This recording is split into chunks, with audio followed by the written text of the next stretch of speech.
Hey everybody, welcome to session number 2 of Yoga at Home for Older Rebels. I had a hard time trying to decide what to call this, but then I had an interesting synchronicity happen where a picture of an old 34-year-old horse kind of flashed onto my phone, became one of my current pictures. I don't know how that happened. He died a while back, but as you can imagine, that's a very old age to live to, and he had been this amazing jumper. And I think back on my life at the times when I felt like I was at my prime, like this horse was. When each one of us has that memory of being full of so much life and talent. And then there's this sweetness that comes with getting older. I think you accept things more. It's easier to be kind, even to ourselves, as we get older. At least it is for me. So I think this is a really great time while we're all in these quarantine and we're going more inward in our lives, to just remember yourself as that horse was, strong and part of the earth and very powerful, and in our generation, the things that we achieved to set the groundwork for the young generation that's here now. And so one of those things was we brought yoga and meditation and even the word synchronicity into the world, and the magic of that interconnectedness. So someone asked if today I would do something more standing, because it's hard for her to get down onto the ground, and she had maybe a knee surgery or something like that. So we're going to stand today. First, just take your feet absolutely parallel. Oh, I can hear my dog just wanting in. Hold on. I'm going to let her in.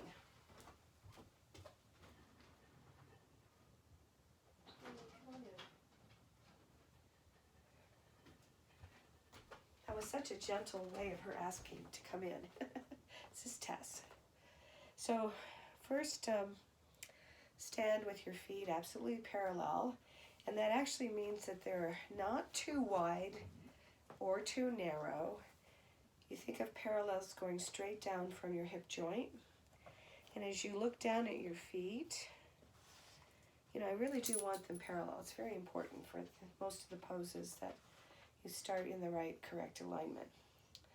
So as I practiced on the first tape, we're going to first focus on feeling the inner core.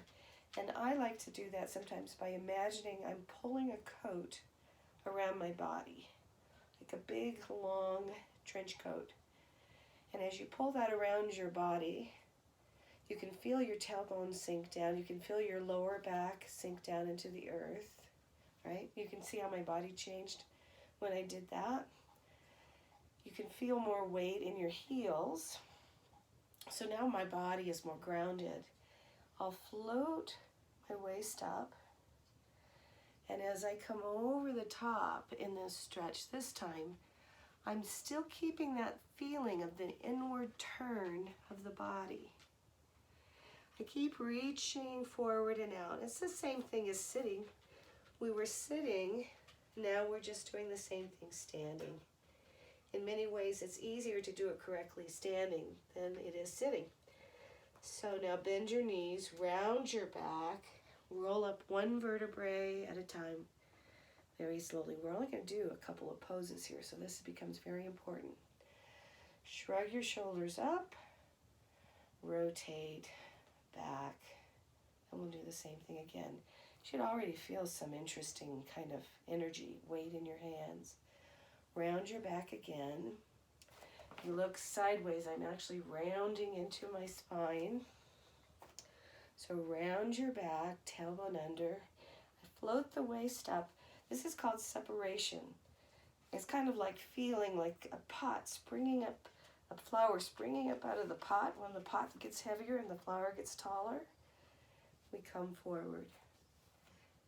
Inward rotation. It's that same feeling of pulling the coat around your body, reaching the spine out as you lower. Don't focus on that pain in your hamstrings. Don't go down that low.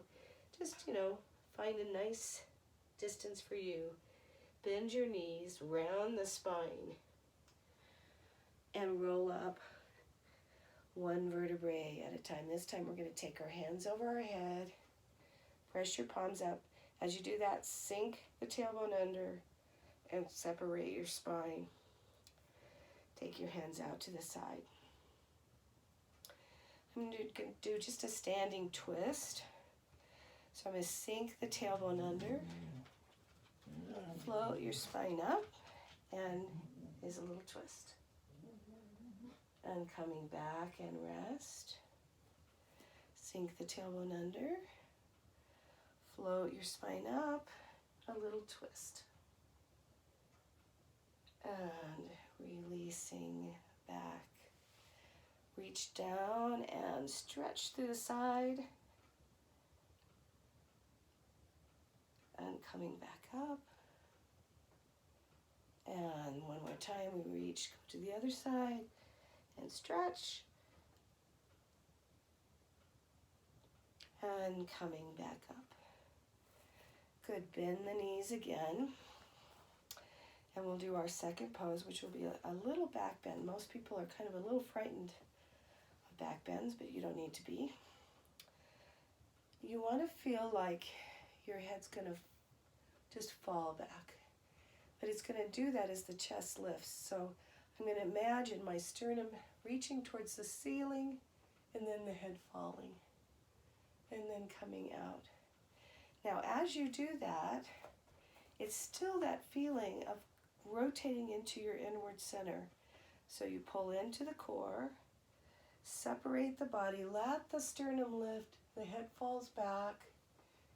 Good. Now, as I come into my back bend, I'm still going to rotate in. You can turn your wrists in, and then slowly coming out, we're going to let the heart lead out.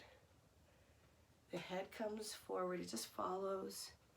This time, one more time, round the back, and we come back down again. You could do this 2 or 3 more times. I don't have enough time on probably the video to show you. But keep the same feeling, the feet absolutely square, the hips inwardly turned, the body sinking the tailbone down as you slowly roll up. Good. Let's bring our palms together now. As you bring your palms together, sink your weight back again into your heels and let your eyes sink back into the socket. And notice your breath. Actually notice how your palms are meeting, the feeling of your palms meeting. Notice, are you breathing evenly through both nostrils? Soften the tight nostril and just slide the air in so that you're breathing evenly through both nostrils. Breathe down into your feet until it feels like your feet are widening on the floor.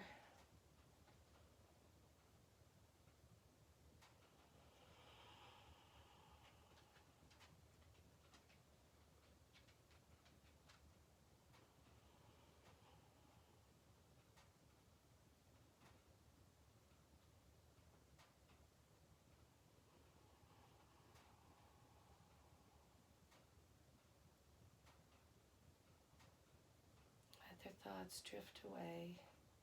It's like you're just hanging them up on a hook and they don't need to be there for a little while. There's nothing to do. You have no job. You just have a few moments of emptiness, complete emptiness, no past, present, future, everything's just empty.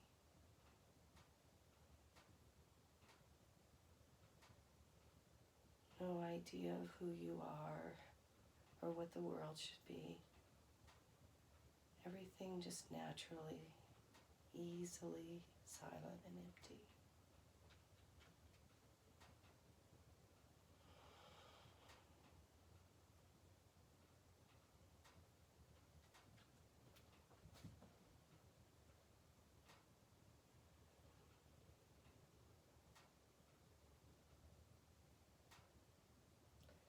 I'm going to just say my little closing that I like to say. I say Om Tara. Tara is a name for a Hindu goddess of compassion. So it's just a way of calling her into the room.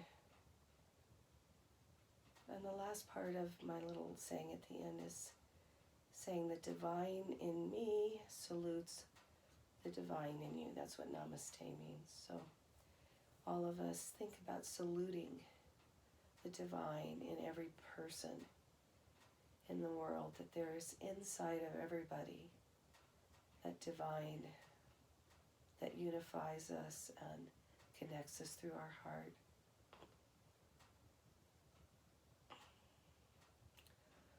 Om Tara Tu Tara Sohe Tara. Through the mercy and compassion of the Mother, I see the lotus in you. Om Mani Padme Hum. Namaste. Love to you all. See you tomorrow.